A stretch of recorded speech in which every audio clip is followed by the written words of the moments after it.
రాజకీయాల్లోకి రావడానికి ప్రధానమైనటువంటి కారణం ఏంటి? మొదటి నుంచి మా కుటుంబం రాజకీయ కుటుంబం. మా నాన్నగారు, మా తాతగారు మా గ్రామానికి ఏకగ్రీవంగా సర్పంచ్. ఆ తర్వాత మా నాన్నగారు వచ్చిన తర్వాత కాంగ్రెస్కి వ్యతిరేకంగా రాజకీయాల్లో ఉండేవాళ్ళం. ఆయన కొంతకాలం కమ్యూనిస్ట్ పార్టీలో ఉన్నారు. పార్టీ విడిపోయినప్పుడు సిపిఎంలో ఉన్నారు. ఆ తర్వాత 67లోనే జగ్గయ్యపేట నియోజకవర్గంలో ఇండిపెండెంట్గా పోటీ చేశారు. అనంతరం 70లో ముక్చాల రాజా గారి మీద సమితి ప్రెసిడెంట్గా గెలవటం జరిగింది. గెలిచిన తర్వాత నడుస్తూ ఉంది. అప్పటి నుంచి తర్వాత జనతా పార్టీ, ఆ జనతా తర్వాత తెలుగుదేశం పార్టీ రావటం జరిగింది. నేను ఈ ఎన్నికలంతా కూడా స్కూల్కి వెళ్ళే టైంలో కానీ, కాలేజ్కి వెళ్ళే టైంలో కానీ, యూనివర్సిటీకి వెళ్ళే టైంలో కానీ, ఆయా టైంలో జరుగుతున్నటువంటి పరిణామాలు గమనిస్తూ ఉండేవాడిని. కొన్నిసార్లు పార్టిసిపేట్ చేసేవాడిని. అట్లాంటిది యూనివర్సిటీలో ఉన్నప్పుడు కూడా కొంచెం రాజకీయాల మీద దృష్టి ఉండేది. కనుక ఏదేమైనా చదువు అయిపోయిన వెంటనే ముందు నుంచి మాకు కాంగ్రెస్ వ్యతిరేక భావజాలం ఉంది, నాకు కూడా అదే ఉంది. కనుక చదువు అయిపోయి 82లో చదువు అయిపోయింది. అయిపోయిన వెంటనే నేను ఇంటికి వెళ్ళి సెలవుల్లో ఇంట్లో ఉంటే ఎన్టీ రామారావు గారు పార్టీ పెడుతున్నారు అనేది తెలిసింది.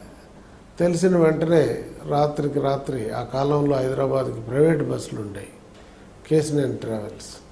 దానిలో నేను మా మిత్రుడు కలిసి హైదరాబాద్ రావడం జరిగింది.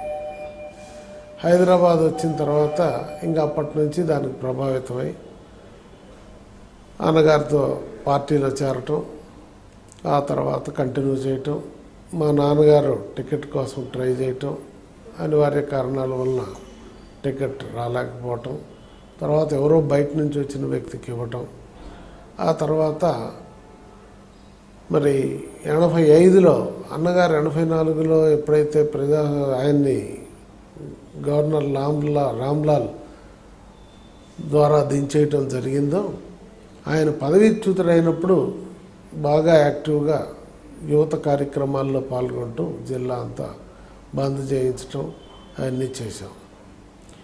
అనంతరం 85 ఎన్నికలు వచ్చినాయి. 85 ఎన్నికలకి నేను, మా బ్రదర్ ఇన్లా రఘురాం ఇద్దరం అప్లై చేయటం జరిగింది. అన్నగారు యువకులకు సీట్లు ఇస్తారని, యువకులను ఎంకరేజ్ చేస్తారనేది తెలిసి అప్లై చేశాం. ఒక 10 రోజులు ఇద్దరం హైదరాబాద్లోనే ఉన్నాం. ప్రయత్నం చేశాం అన్నగారిని కలవటానికి. సరే 10 రోజులు వివిధ నాయకుల్ని కలవటం, అన్నగారింటికి పోవటం, పెద్ద పెద్ద క్యూలు ఉండటం, ఆ క్యూలో మనం వెళ్ళి చేసి ఇది సాధ్యం కాదు అనుకొని, ఈ పద్ధతి ఈ అంచుపంచులో ఉన్నంత వరకు మనకి అవకాశం రాదేమో, ఇక వదిలే, మనకి చూద్దాం, అప్లికేషన్ అయితే పెట్టాం, అన్నగారు ఇస్తే ఇస్తాడు టికెట్, లేకపోతే లేదని చెప్పేసి పొద్దున్నే ఉదయాన్నే ఒకరోజు ఎన్టీఆర్ సినీ స్టూడియోలో వీరబ్రహ్మేంద్ర స్వామి చరిత్ర సినిమా చూసి మధ్యాహ్నం పడుకున్నాం. హాయిగా లాడ్జ్కి వచ్చి పడుకున్నాం. సాయంత్రం 5 తలుపు దడదడా కొడుతూ మా నియోజకవర్గానికి సంబంధించిన వాళ్ళే వేరే హోటల్లో ఉండటం జరిగింది. అప్పుడు ముక్కపాటి వెంకటేశ్వరరావు గారు ఇక్కడ కాంగ్రెస్ తరఫున పోటీ చేయాలని, పోటీ చేస్తే మా నాన్నగారి సహకారం కావాలని ఆయన్ని తీసుకొని అశోక లాడ్జ్లో దిగటం జరిగింది. అప్పుడు అక్కడి నుంచి మా వాళ్ళంతా మాకు రఘురామ్కి టికెట్ రావటం, అది చూసి ఈవినింగ్ ఎడిషూ తీసుకొని వచ్చారు. మేము ఆశ్చర్యపోయినాం. పేపర్ చూస్తే మా పేరుంది, టికెట్ ఉంది. అప్పుడు బయలుదేరి రామారావు గారి ఇంటికి వెళ్ళి కలవటానికి ట్రై చేసాం. సరే ఇప్పుడు కాదు, ఉదయాన కలవమన్నారు. 3:30కి రామకృష్ణ సినీ స్టూడియోకి వెళ్ళి ఫోటో దిగి బయలుదేరి వెళ్ళిపోయాం. ఈ విధంగా మమ్మల్ని చూడకుండానే ఎన్టీ రామారావు గారు టికెట్ ఇచ్చారు.